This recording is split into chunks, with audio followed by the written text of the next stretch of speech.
Right guys, welcome to my channel. My name is Simon. This is my football, your soccer.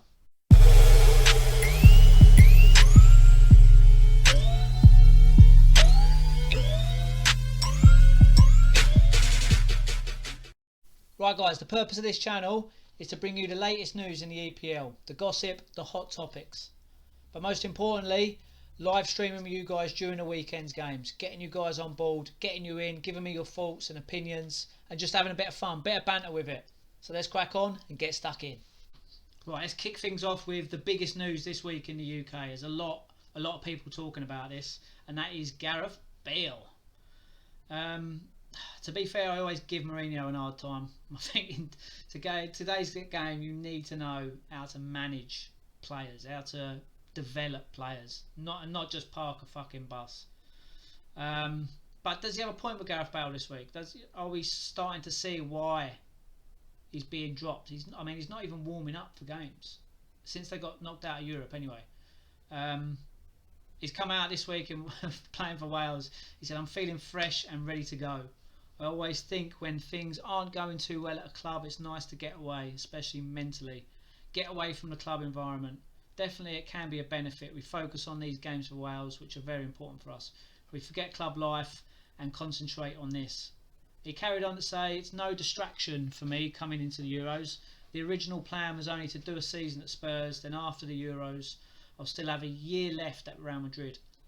And my plan is to go back. That's as far as I plan, to be honest. Over the last few years, this is probably the most match fitness I've had.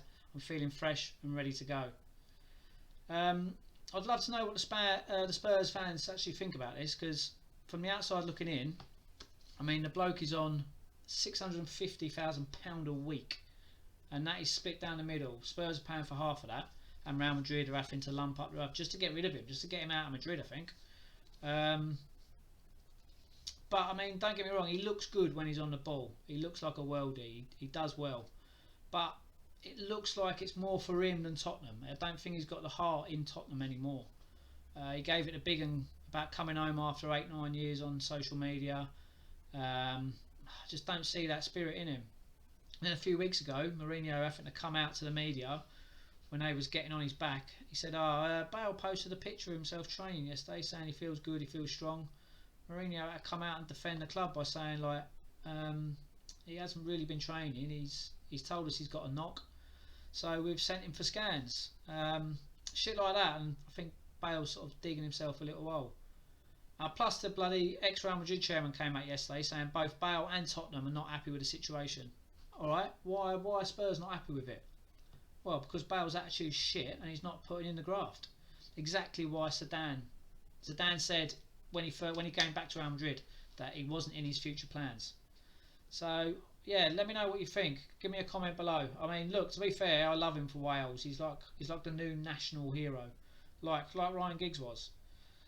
And I love it how he goes on international duty, he gives it the big one. You know what I mean? Like last time, Wales goal for Real Madrid.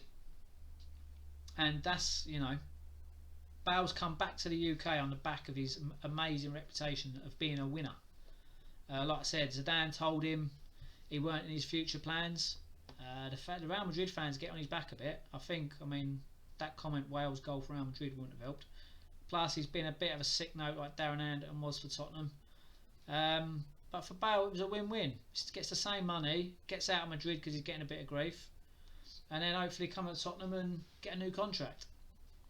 But that definitely ain't going to happen. Is Mourinho on his way out? Are they going to see what happens? But yeah, I don't think so. I think he'd be on his way. Well, he's told us he's on his way back to Madrid, and he can go sit on the bench there for another season. Yeah, look, let me know if you think, is he a massive hindrance now? Is he sort of bringing that passion down at the club? All these youngsters looking at, they see him as an idol. Is he going to take them to a Champions League final again?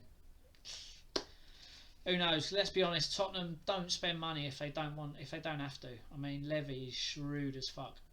So to bring Bale in to please the fans would have been a deep reach for Levy, especially after opening their new stadium. What's it called? The Toilet Bowl, I think they called it. But yeah, let me know what you think, guys. Right, this next article caught my eye big time. I think this is gonna kick off another season of big spending when this comes in. UEFA make financial fair play decision that will impact Arsenal, Chelsea, Tottenham, all the big clubs. UEFA is reportedly set to scrap their FFP system and replace it with new rules that will govern clubs' finances. The new system will provide clubs with greater freedom over their spending power and have less control on how much clubs can invest in transfer market before falling foul of the regulations. Look, that's it in a nutshell, really. A couple of clubs, have almost been banned. Man City, they got away with it. Chelsea got banned for a season. It's going to give clubs, freedom to spend what they want. I don't know. I think the governing body's trying to spice things up a bit since them corrupt fucks, Blatter and Platini, which that's still the model we're on.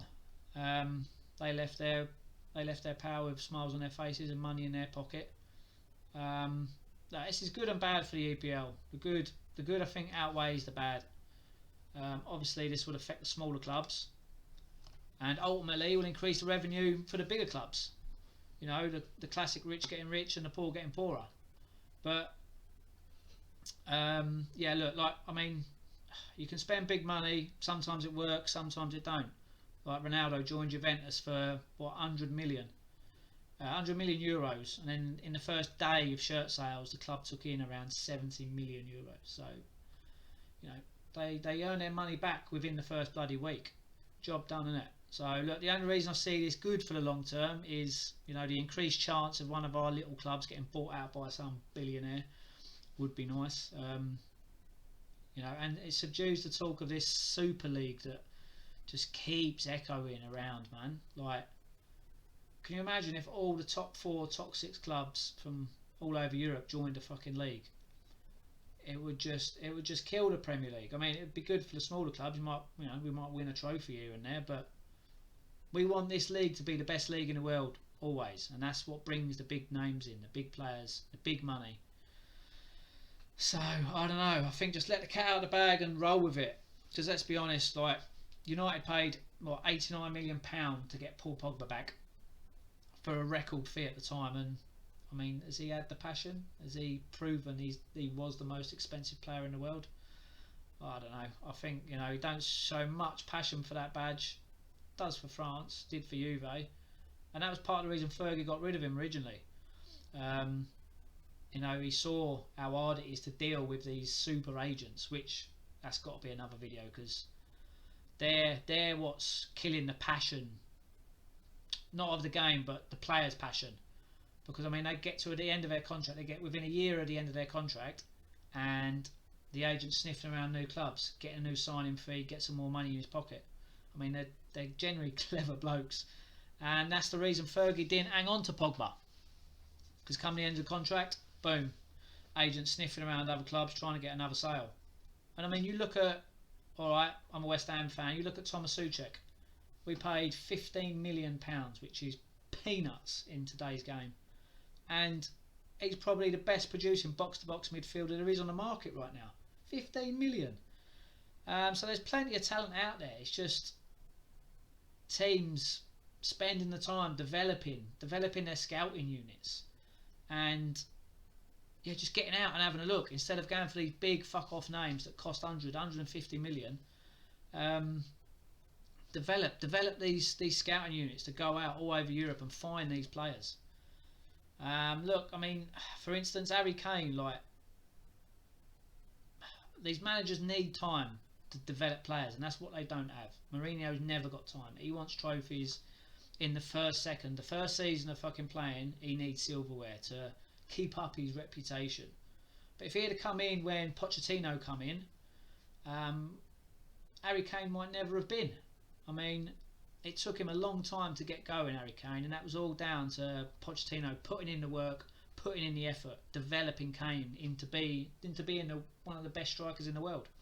But if that was Mourinho, he would have got rid of Harry Kane and he would have gone and signed an £100 million striker. But what does make this good for the Premier League is the fact that they like to spend big. Our big clubs here in England spend big, and if we can get Haaland over here, Mbappe, can you imagine? Then it just makes the league so much better. But obviously there's going to be probably a bidding war once they do this, especially for Haaland. It'd be interesting to see where he goes. I mean, I'd like to see him in England, possibly at City. I don't think he'll go United. But yeah, let me get your thoughts on this. Let me get your thoughts on what you think, how this is going to affect not just the Premier League, but I mean, it's going to affect the whole of Europe being able to spend big. Although clubs ain't got a lot of money at the minute after this pandemic. That ex-chairman for Real Madrid, he come out and said that they wouldn't be able to afford Harry Kane even if they wanted to this year. So yeah, we'll see how it goes out. We'll get the gossip, we'll get the transfer gossip going soon. I can't wait for that. Right, so this last article I want to talk about, for me, is a massive one. Standing at a football game. The way stadiums are patrolled by security nowadays, it sucks the life out of the game, out of the football atmosphere. Literally at Man United, you so much as touch your cock to keep it warm, you'll be removed.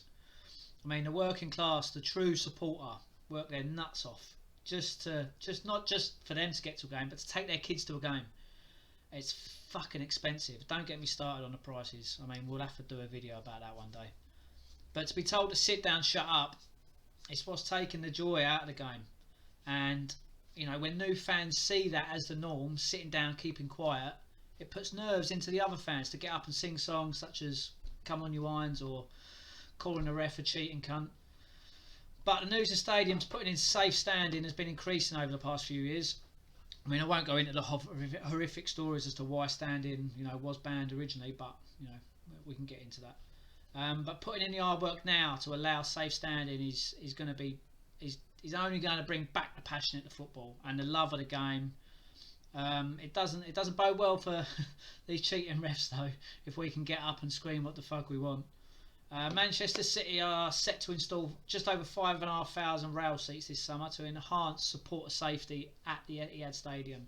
The seats, which can be folded away to create a safe standing area with barriers, will be installed in the lower tier on the south stand. I think Tottenham's new stadium has safety seating, which has been future-proofed for the potential introduction of standing.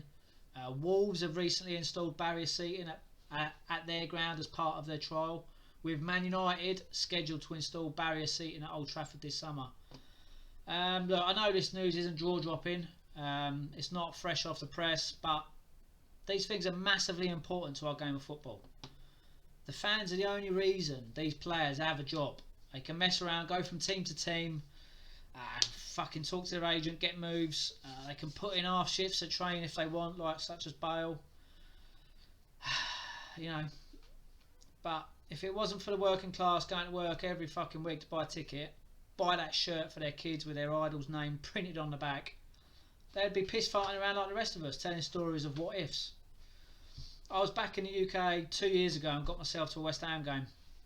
Alright, they fucking let in a 90th minute goal to draw 1-1 with Leicester, I think it was. But that's only part of the game.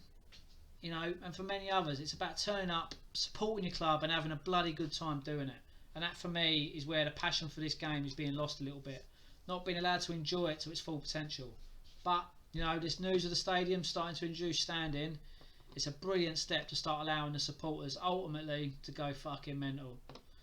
Right guys, that's it for this video. Thank you so much. No, hang on. I just wanted to sneak this in here at the end because this is what I love. I love these little stories that put a smile on your face. And that today, you can't see he's got a smile on his face, but Jesse Lingard back into the England squad.